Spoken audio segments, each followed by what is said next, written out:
on to the interview with the truly UAE active Spearo, Brian Lugg. He's been based in Dubai since 2003, and he was introduced to me as a specialist in diving with deep waters, murky waters, with the experience from back home in South Africa. Enjoy the interview and listen to the experience that he really wants to share with us. If you can tell me something more about your background in freediving, spearfishing, anything around the sea, how was the beginning? Well, for me it started when I was 9. My dad's been spearfishing in South Africa, one of the pioneers since the 60s. 9 years old, threw me in the water for the first time. First time on a boat and a shore dive, almost ended up drowning, but it was a great introduction. And ever since then been hooked, fishing every possible time as a kid. Whoa. So what does it mean every possible time? Meaning not going to school and just enjoying the sea? I got passes out of school when the fish were fighting. Before school, after school, during university. Paid for university out of fishing. Okay. So that was a lot of hard work. You mentioned something that you were helping your father to actually create spear guns and shafts. So how was the story about that? Well, back when my dad started, there wasn't the likes of all the gun shops around. He started making his own wooden guns in the 60s. Oh. 3 rubbers, Pen 114 HL, Senator reel bolted on, 12mm or 10mm thick stainless steel shafts with drop tips. And then that evolved, and eventually he started his own spear gun business in South Africa, making guns where. Wait, what's your last name? Lugg. Oh, okay. Lugg. So this predates the Rob Allen days, making guns predominantly just assembly. So we've got the triggers and muzzles from Champion, which is a French gun. Assemble them in South Africa, making spears. And as a kid growing up, it was a family business that we did on the sidelines, so pushing guns out and supplying them all over South Africa. Wow. And that went on until about 92, 94, when 2 things happened. Boucher bought out Champion and discontinued the product, and my dad got a bit old, and he did it as a hobby, not as a business. Well, it was a business, but it was more of a hobby. So things got too difficult, he let it fall by the side. So were you pretty much into testing guns or prototypes, or you're more of the one doing the the jobs and so on? Just assembly. It was not much prototypes. My dad had a very simple philosophy: keep it simple. So if it worked, why change it? One of the reasons it didn't do so well, I guess. Nowadays, spearfishing has become quite commercialized or fashionable, so to speak. Yeah, I was about actually to ask, because this is a very interesting topic. Like you mentioned that keep it simple, which is cool. And then what do you think about this all new developments around, More guns available now than you could ever care to dream of. I always say to guys that not many guns are better than other guns, because you'll get certain people who say, oh, you have to use X, Y, Z. You just need to make sure that what you've got, you know how to use it, use it safely. And most importantly, between the spear and the float, everything there is solid. It's not going to break or fail on you. Because a lot of people, they buy stuff, and if you've got a weak spot, you'll shoot good fish, you'll injure good fish, and you'll lose good fish. And again, coming back to simple, fewer things you have along the way, the less likely you're going to have breakages, failures, or unnecessarily hurting the fish. For how long have you been here in the UAE, and since how long have you been spearfishing here? I arrived in January of 2003. Pretty much been spearfishing since I arrived. One of my first trips was in front of the Burj Al Arab down the breakwater of 360. That was good fun. Shot a few hamor and some barracuda to discover that it was part of the pavilion's home-fed scuba diving fish.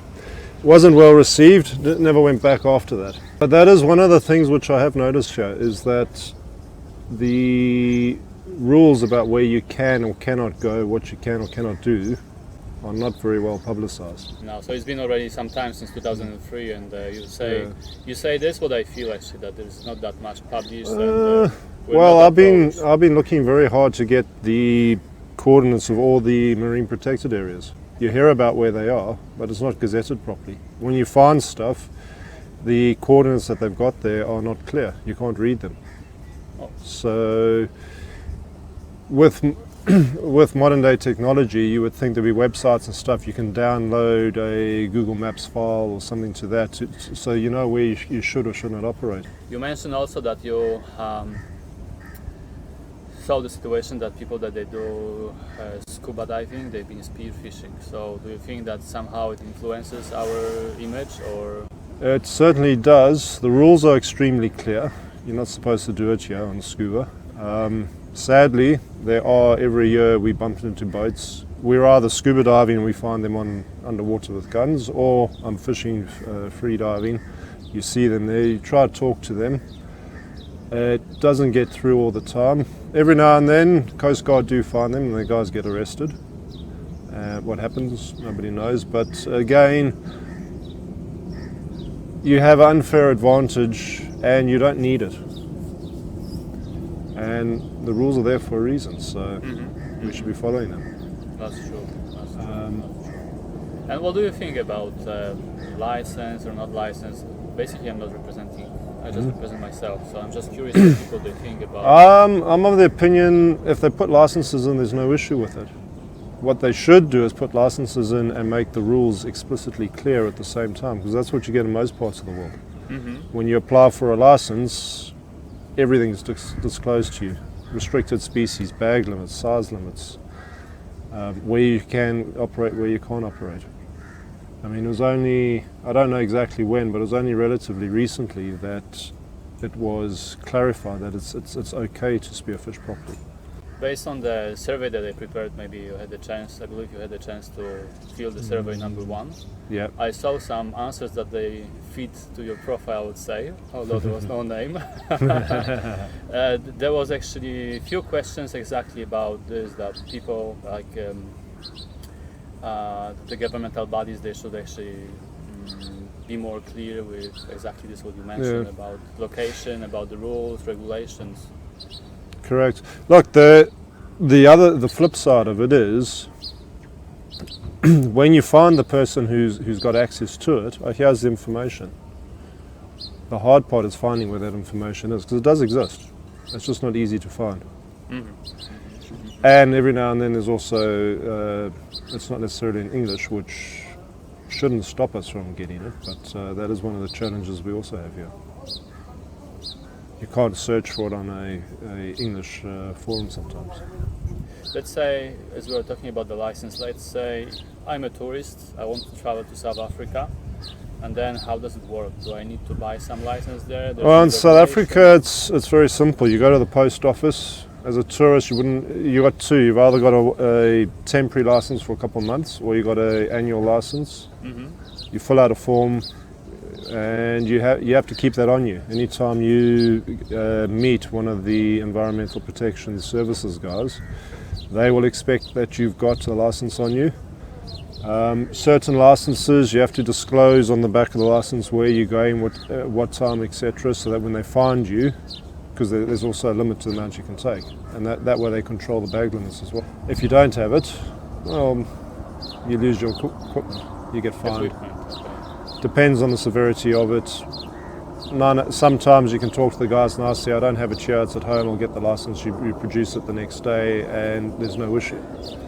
But it is regulated, it is checked. And that was one of my questions actually, because maybe one day I'll travel finally to South Africa. Famous South Africa. Let's see, either for surfing or spearfishing, but I think that the nature there is amazing, and I'm a bit, intimidated because it's so amazing. So if you would compare, let's say, the situation here in the Gulf, let's say in terms of visibility, fish and safety, what would you say about where is it easier and how to handle South Africa? Compared to South Africa, the seas here are a lot calmer, a lot safer. Although you've got South Africa, you don't get many drift nets, where here we get a lot of nets.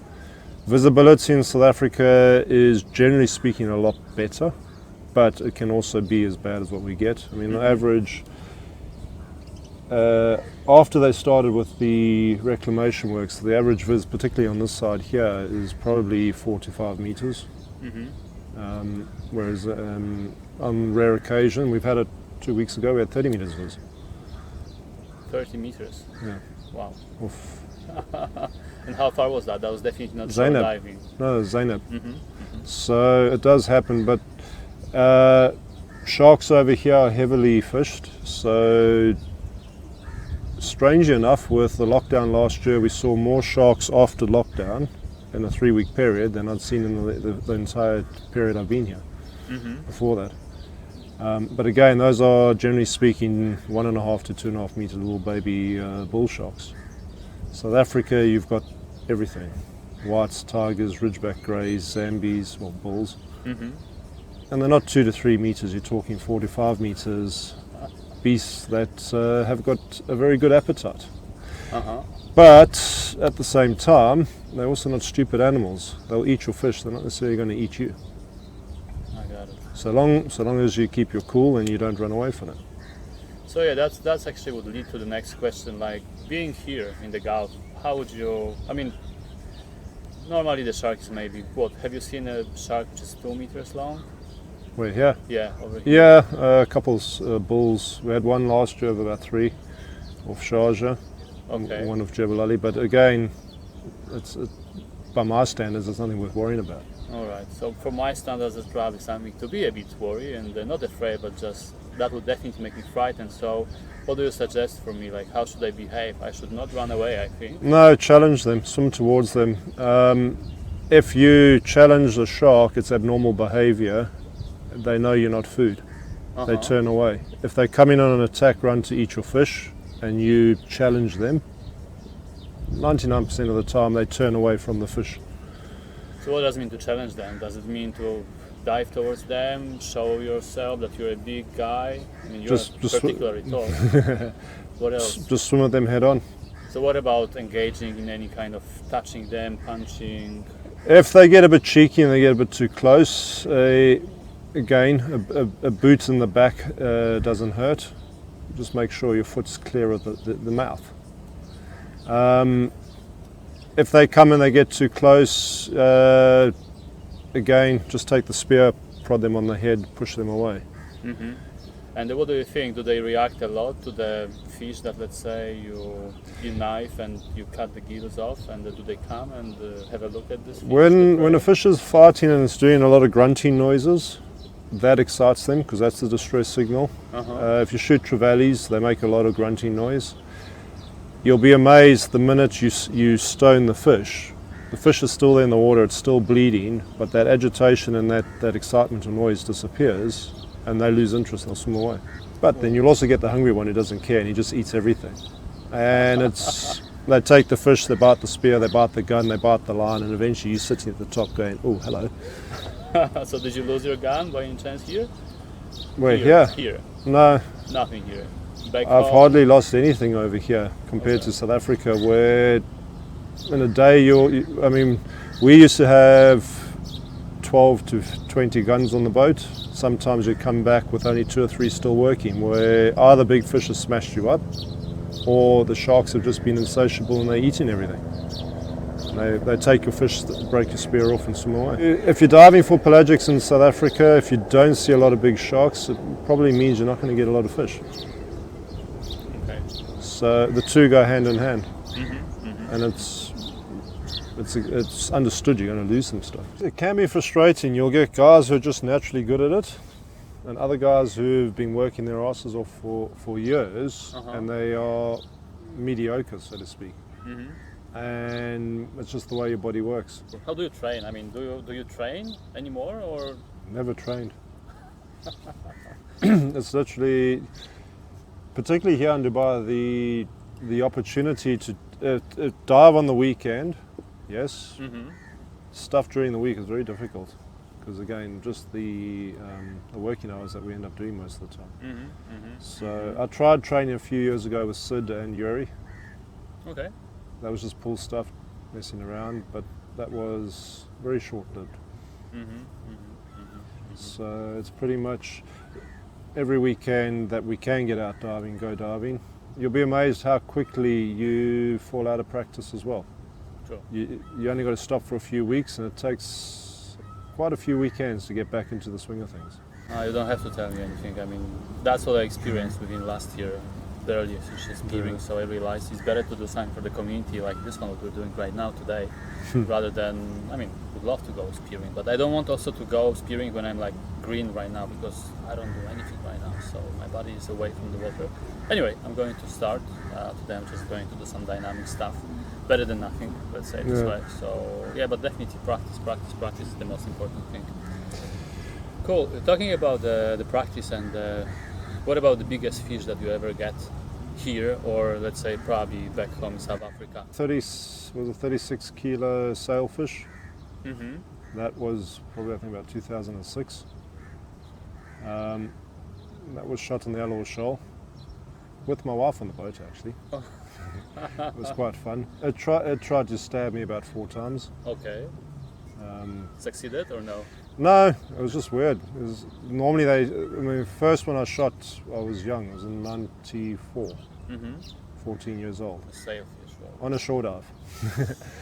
That towed me 7 k's before it died, versus this one that didn't even tow me 5 meters. It just kept going backwards and forwards, trying to put his bill through me, and eventually grabbed the bill, hung on, subdued it, and threw it on the boat. You're so fast then, if you're able to catch it. But there's a way to do it, maybe. No, it just came through, because there was a lot of blood coming out of the fish. This thing came whizzing through the blood like this, and just grab it. Holding onto their bills is easy because they've got lots of bristles, so your gloves do most of the work. So that's not very difficult. Over here, the biggest thing I've got is AMBERJACK, 32 kilos. Very similar in the weight to that sailfish. Yeah.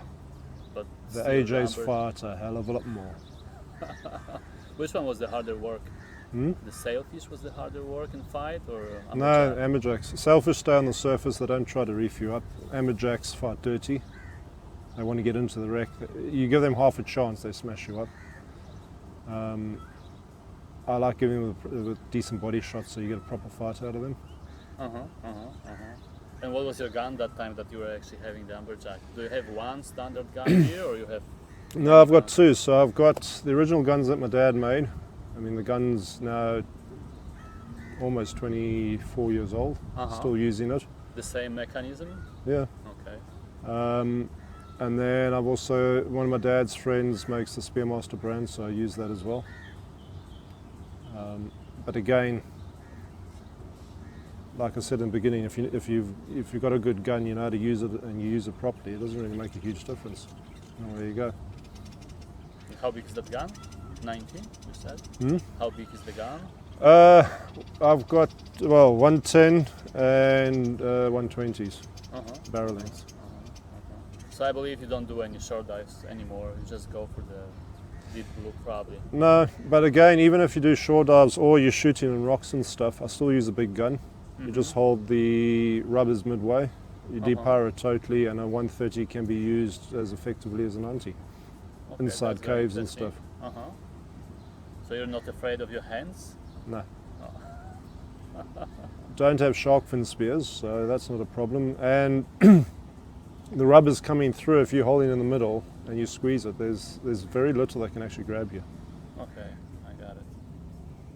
Talking about the diving and the depth as well, so tell me more about, like, let's say if you go here for let's say a big day, there's great visibility and you feel that there's a lot of good fish around, so how does it look like for you? Like, how do you dive, how deep do you dive, or what do you do? Coming back to your question, so it's not necessarily about the viz and the fish on the day, it's more about the person. So if you get out there and you're feeling fit, you'll dive down to 20 meters, 30 meters, you'll spend 2 minutes down there, it's easy. Your equalizing is easy, your body movements is easy, you're comfortable, your heart rate is down, everything's surreal. Whereas other days you'll get out there and you just can't relax, you can't focus, and you find you go down to, I have days I'll go down to 6-8 meters and abort the dives, and after 6 or 7 dives I'll sit on the boat going, well, today's not the day. Mm-hmm. And you've just got to trust your body and listen to what your body tells you. I know I can go down to 30 meters, but if I'm having a shit day, Yeah, you don't do it. Bad day is a bad day. Yeah.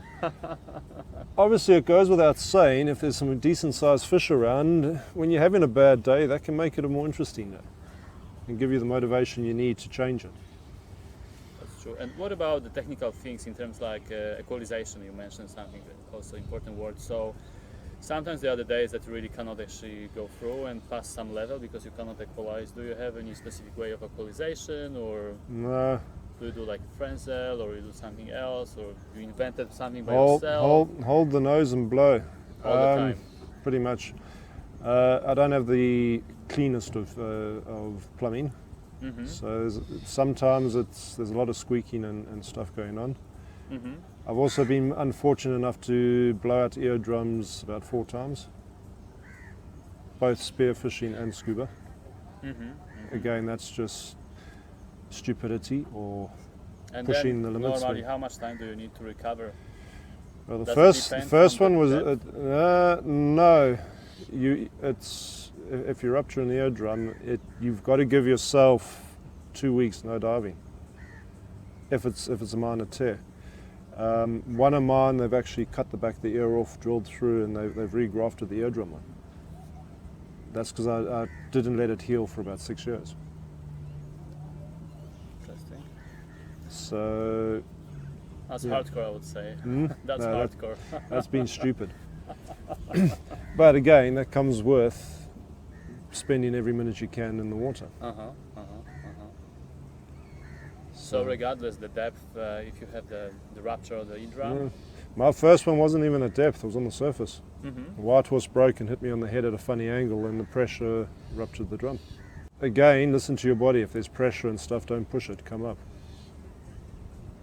Talking about the safety, like have you ever rescued somebody who was in need, or maybe was blacking out, or had somebody? I've rescued drowning swimmers who were drunk and they weren't diving, they'd just fallen in the water.